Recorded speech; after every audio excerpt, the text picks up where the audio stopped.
We have made it to week 3 of Action Research. We're moving right along. And of course, each week we always want to focus on our objectives for that week. This week, our objectives are to write our project abstract and to figure out the difference between qualitative and quantitative data. There's several activities that you'll be doing to figure out the difference between qualitative and quantitative data.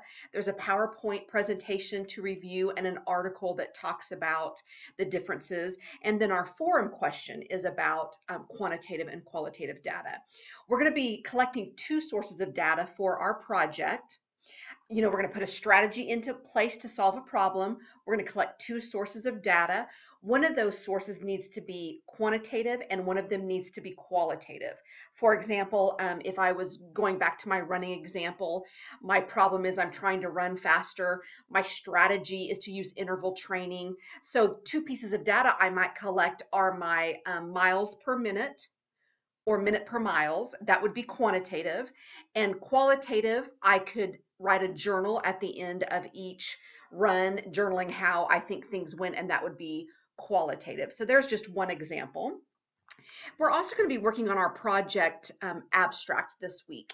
And there's several activities that help you figure out what an abstract is. There's going to be an activity called How to Write an Effective Abstract, and that's a video. And there's going to be an abstract practice activity where you get to practice a little bit to see if you're on the right track. Please don't start collecting your data this week. We just want to stick to the objectives for the week. And I know some of you get nervous, you want to start collecting the data, but I just want to remind you that our goal for this class is to learn the process of action research. We want to learn what the steps are and be committed to doing those steps of action research in the future. In 7 weeks, we don't have enough time to write the most defendable, double-blind, placebo-based action research project and paper. We just want to learn the steps and be committed to using it in the future. So next week, we'll start collecting your data. After I've seen your abstracts and I see how you're going to collect your data, I want to make sure we're on the right track there. So we might only collect data for maybe 2 weeks at the most, because we're just going to practice collecting the data, analyzing it, charting it or graphing it, and taking future action based on that data. So for now, just focus on this week's 2 objectives of writing our project abstract and of learning the differences between qualitative and quantitative data. So in your abstract, every great abstract is going to have a purpose statement. It's going to list what your strategy is that you're trying. It's going to list the 2 things that are going to be impacted by your strategy.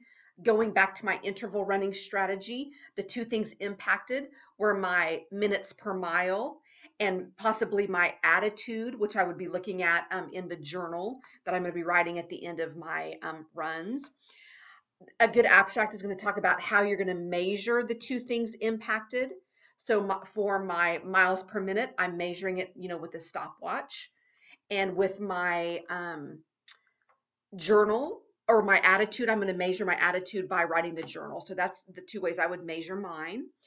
Your abstract's going to talk about the who.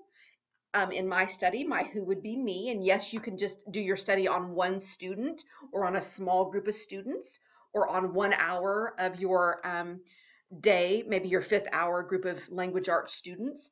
And some of you aren't even doing your projects in a classroom setting, which is fine. Some of you are doing them in a family setting or a church setting or some other setting some other environment that you're in every week, and that is fine as well. And then finally, your abstract is going to have a conclusion statement. And all of that is listed in the activities, the abstract activities for this week. But that was just a quick overview of it. So please don't get too excited about getting a lot of your paper written. Those of you that do want to start writing your paper, a great part of your paper to work on is your research-based support for change section of your paper. That's where you take whatever strategy that you're going to try. For example, mine was interval running.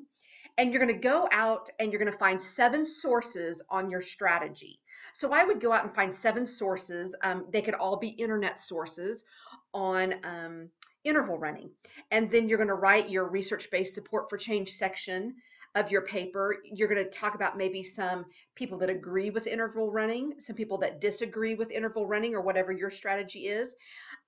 You could look at the sample papers. I've included 2 sample papers on our Moodle shell to see how they did their research-based support for change. But as long as you cite 7 sources and that they're organized in a manner that makes sense, and you follow what it says in our rubric, our grading rubric on the research-based support for change section of the paper, you'll be just fine. So great luck this week. Let me know if you have questions, and I will see you next week.